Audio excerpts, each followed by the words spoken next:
Good evening and welcome to Gunner Shot. I was to discuss about the Cold War between India and China, but developments in between Israel and Iran have diverted me here. We've gone to the Middle East and the West Asian scenario. And let's discuss that. Right. At the outset, before I get into this, let me wish all of you a happy Vishu, a happy Baisakhi, and a happy Putandu, wherever you are. Just enjoy the day. Okay. Uh, the the Israel-Iran spat war, call it whatever you want, is a strategic shift which has happened in West Asia. Till, say, a few days back, the war was between Hamas and Israel.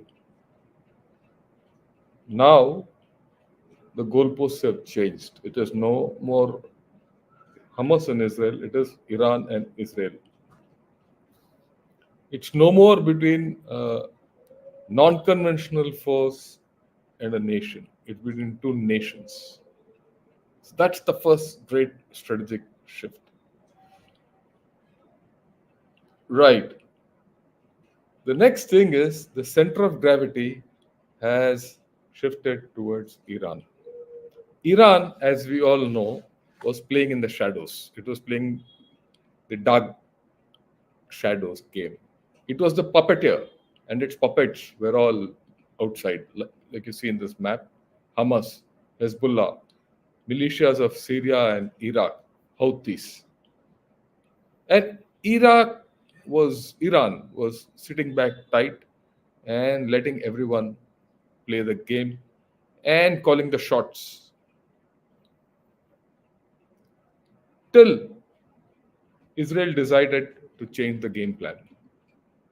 When it hit the Israeli diplomats or the diplomatic office in Damascus, it just changed the game plan. It forced Iran to come out of the shadows and face the situation squarely. And that's what you've seen. In retaliation, what has Iran done? It seized the oil tanker of Israeli origin in the Strait of Hormuz, kept it, fine. It won't pinch Israel much beyond a point. It fired 300 drones, missiles, whatever, slow moving objects. All of them have been knocked out, 99%, 90 to 99%. One little girl has been injured and all that. And for Israel, militarily, this is a defensive victory. It's been able to defend itself. For Iran, it's been a failed attack. No effect. For Israel, they're taking out of that to diplomats in Damascus was true to their form. Israel is now shifted to its home ground. You have to understand the shift which has taken place. It's doing what it does best: surgical operations, conventional operations, with strategic, small operations with strategic ramifications. So now you're seeing two methods of war fighting come to the fore, or statecraft come to the fore. One was pulling back its punches, operating through its puppeteers or through its puppets. Second, Israel still till now was fighting with its back to the wall. It had to explain all the human rights violations X, Y, Z to everyone. America was unwilling to get involved, and all of us were worried what will happen if Israel gets involved. And it has got involved. Israel has pulled it in. Now the allies are firmly with Israel. They helped hit some of these drones. To the extent some of these drones and these missiles, whatever they were, which flew over UAE and Jordan, have been also knocked off. So in a way, Jordan and UAE also got involved, and maybe Saudi Arabia. the whole story has shifted. Okay, now there are very great ramifications. Let's understand this. Uh, what is the force capabilities? What's going ahead? You have to look at the force capabilities. If you don't understand the force capabilities, you'll be out of the equation. What was Iran's strength? Iran's strength was these militias. You have to remember, Iran doesn't have an air force worth its name. Iran has rockets, missiles, drones. Iran has militias. Okay, and now it's got hit, and it's responded in this manner. Now I'll have to go back in time.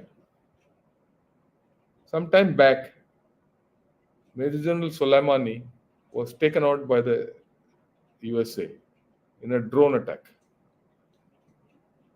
There was a lot of hula gulla then. Iran wanted to retaliate. It retaliated.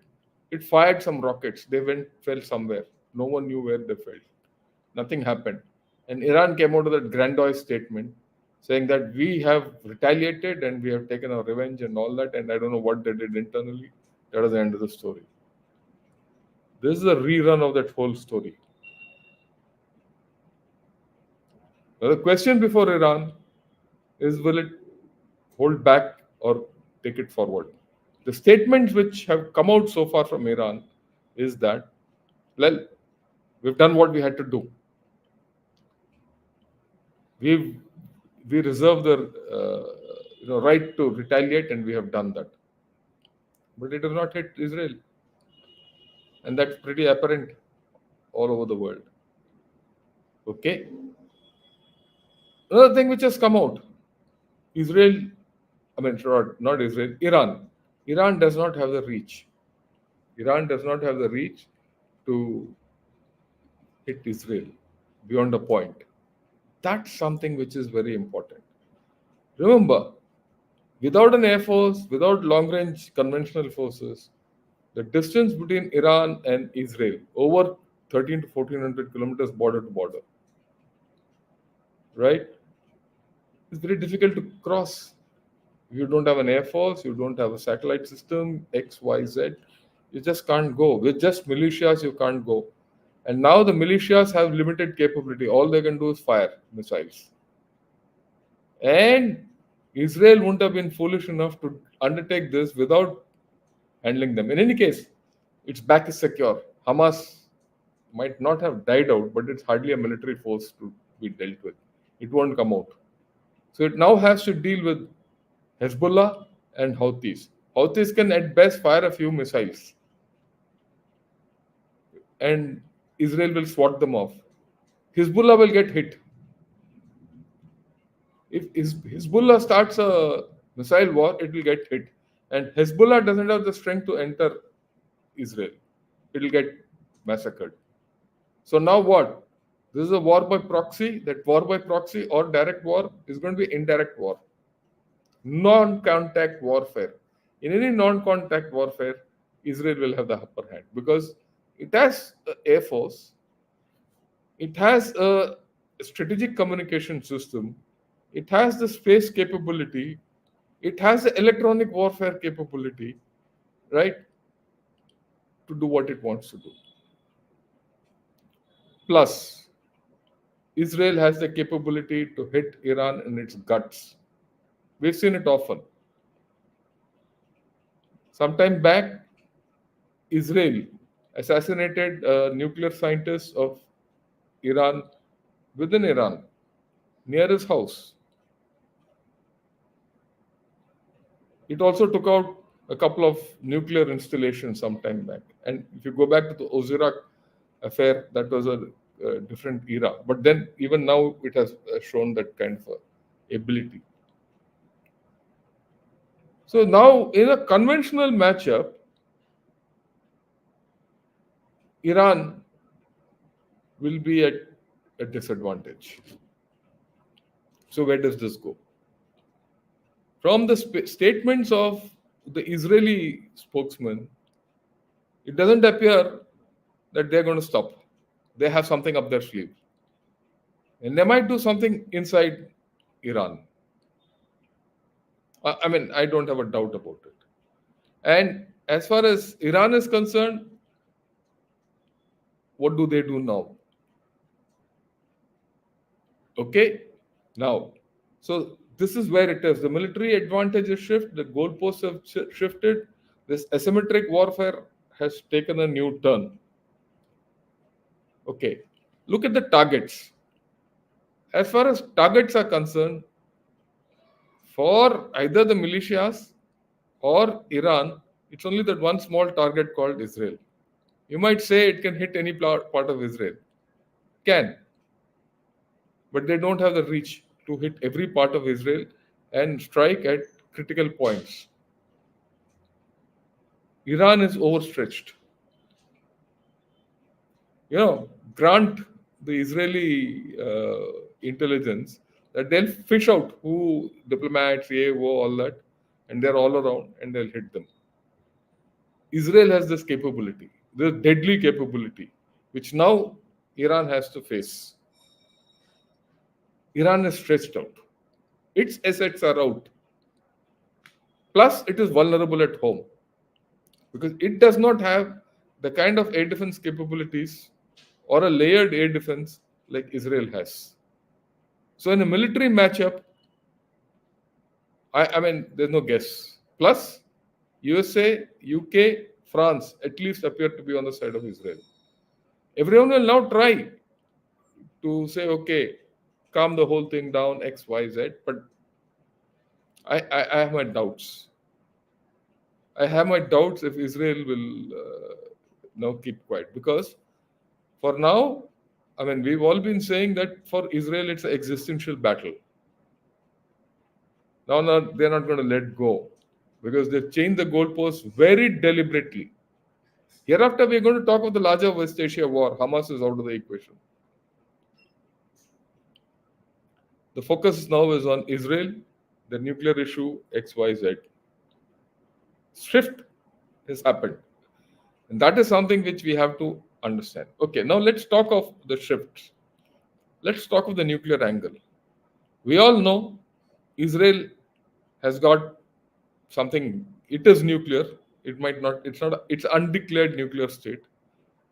Iran is on the verge of becoming nuclear. If Iran ups the ante, Israel will get after its nuclear systems. And I don't think Israel can protect its nuclear facilities. And by now, I'm sure Iran has something in its mind to hit one of the nuclear facilities and they degrade the Iranian capability. Iran is at risk now.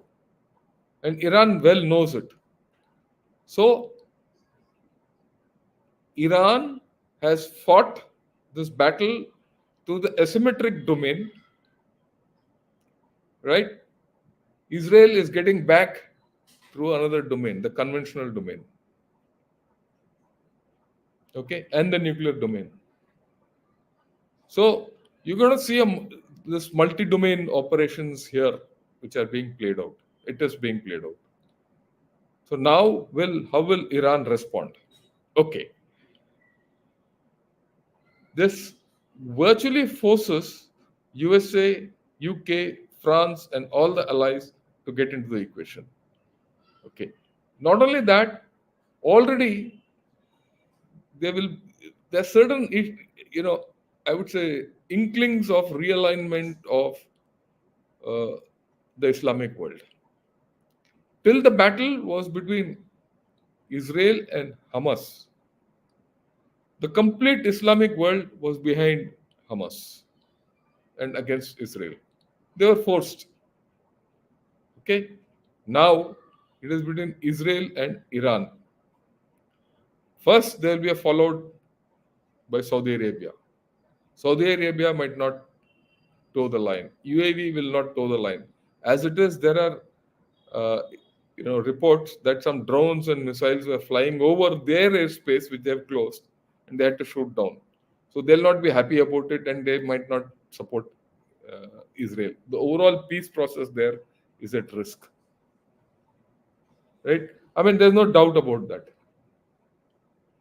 Okay, the nuclear angle I've discussed. Then, of course, the issue of what happens to the Chinese interest and the Russian interest. We all knew that China and Russia were backing Iran, right? And they were very happy that Iran had fixed USA and Israel in a position. Is that true anymore? That's a flip. And who will get hit most? The Chinese. Because their game plan is getting upset very fast. If Iran goes out of the equation, that many things will impact the Chinese. So they would be worried. And we are also seeing that in the past 6 months, the Chinese influence in this area has been minimal.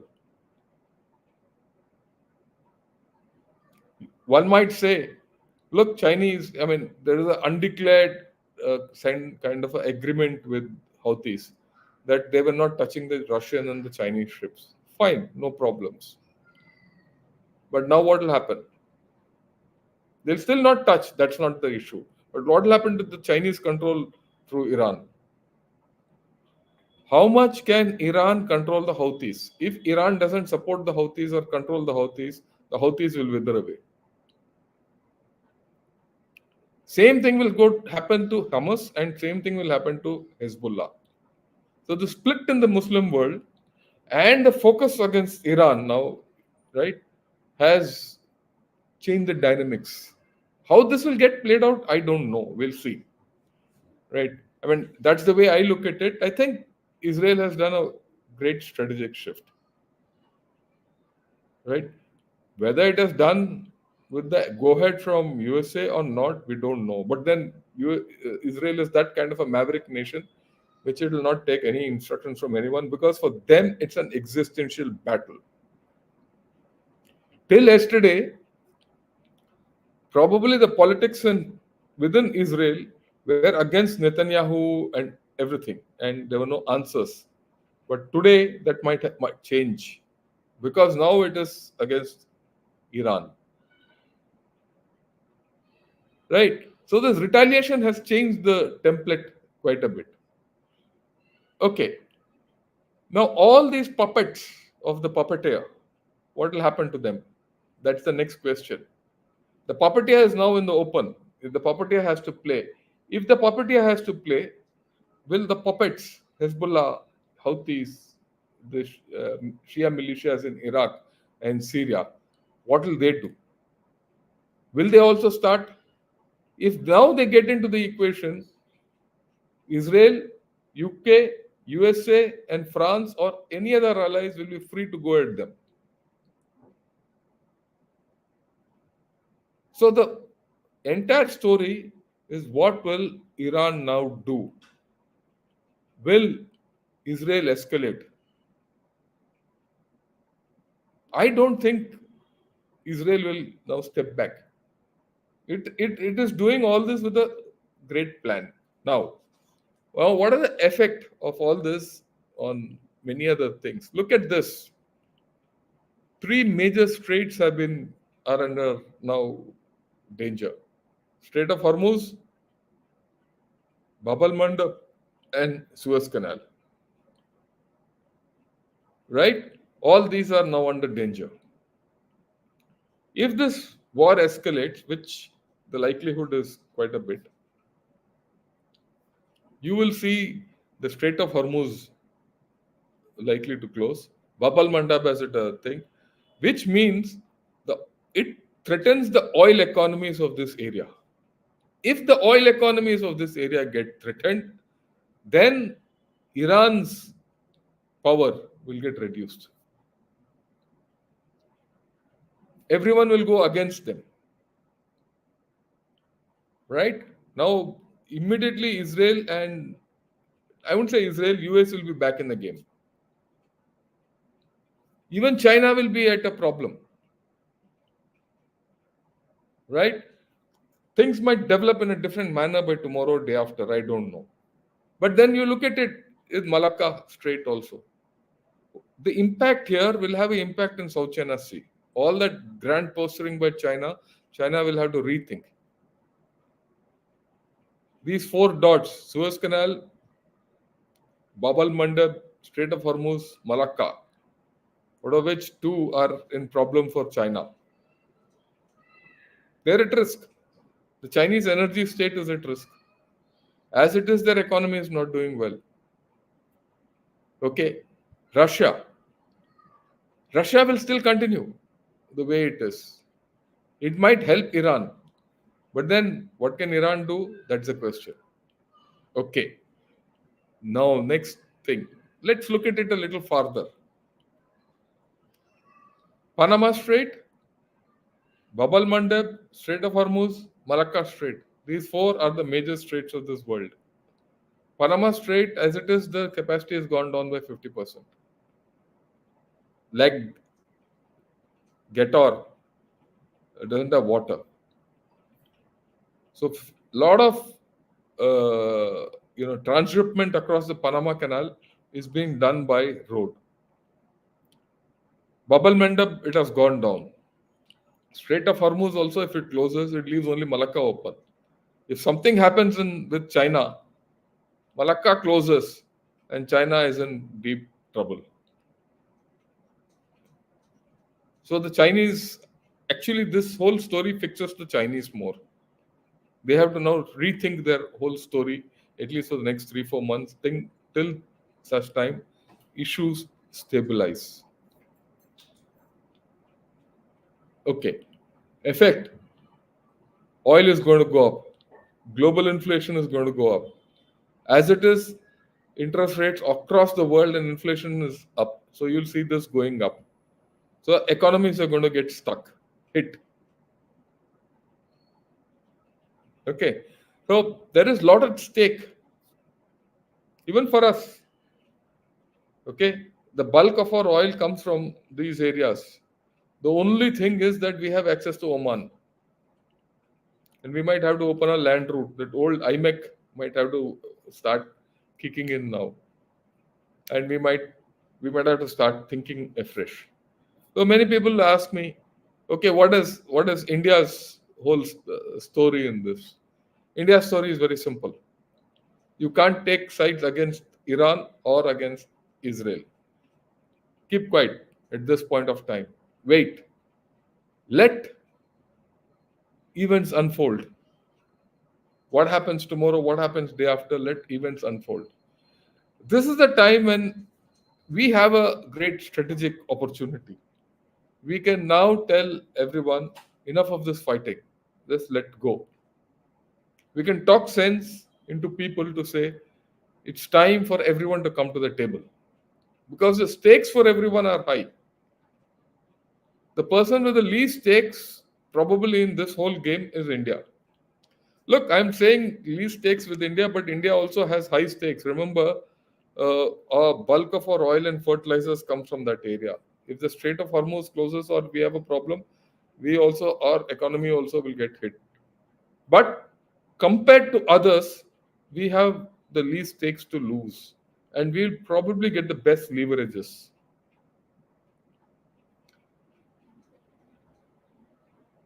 They say in every chaos or in every disaster, there's an opportunity.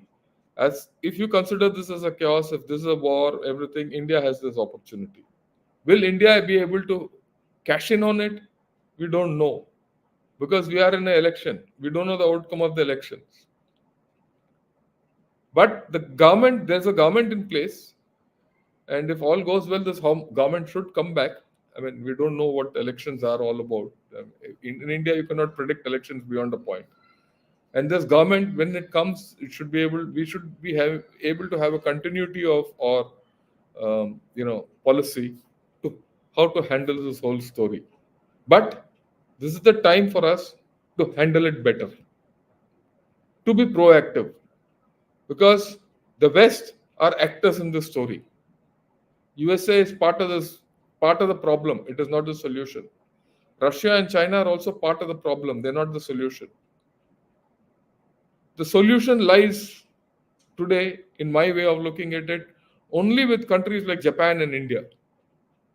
Can India and Japan step up to it?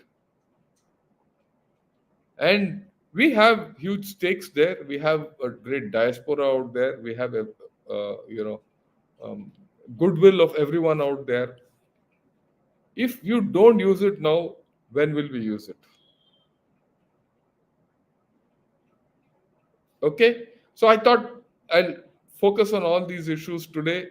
I will talk about the India-China Cold War because we are heading into a India-China Cold War, and make no mistake about it. I will talk about it a few days down the line, and that's going to be complicated. And your thinking has to change.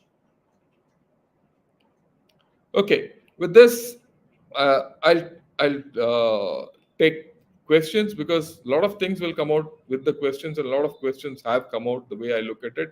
I'll go one by one and aram se answer all questions. Okay. Uh, okay. This. I have to press the notify button to get notification for each episode. Also, the notification is activated for after 10 to 15 minutes from the start of the program. This is just to keep you informed. What I would suggest, this I think this has happened. What I would suggest to all of you who are having this problem is first unsubscribe from a gunner shot, then resubscribe with notification. Okay, that's the best way. And I would also suggest subscribe through another ID if you have, so that if one ID doesn't work, the other ID also starts working. Well, I see I have a new member. That's Arun Kumar. Okay, let me first deal with him. Arun Kumar, thanks a lot for becoming a member. So kind of you. I would request more of you to join in. I would also request more to subscribe. I'm glad so many of you have responded to the whole thing. Okay. Busy Belly Bath. Is it the start of the World War III? Look, I will not call it a World War III. Let us see where it goes. Uh, in a way, the World War is already going on. It's a mixture of a World War and a Cold War, which is already going on. You have the Russia-Ukraine war going on. You have this, which is expanding, and you have the problem in Philippines, which is going on.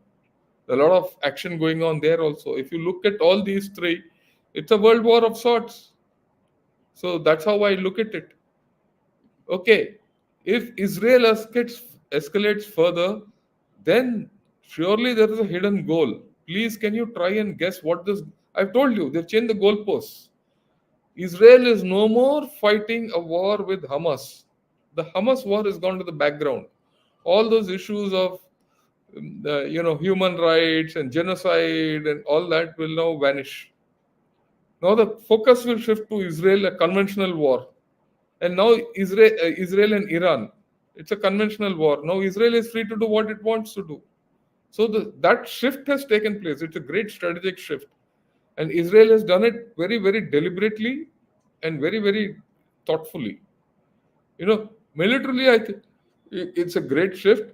Politically, this pay off is to be seen.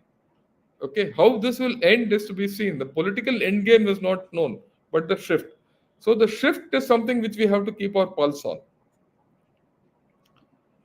All this war is to save Ukraine from Russia. That focus war may be shifted from Ukraine to Iran to. I don't think so. I think you're looking at the wrong end of the telescope. This has got nothing to do with Ukraine and Russia. This is an existential issue for Israel, and it is acting in that manner. If you have not understood it, you are in a fixed frame of mind. All the best. Okay. Why are the informed US generals been saying that Israel will lose battle with Hezbollah? Are they bluffing?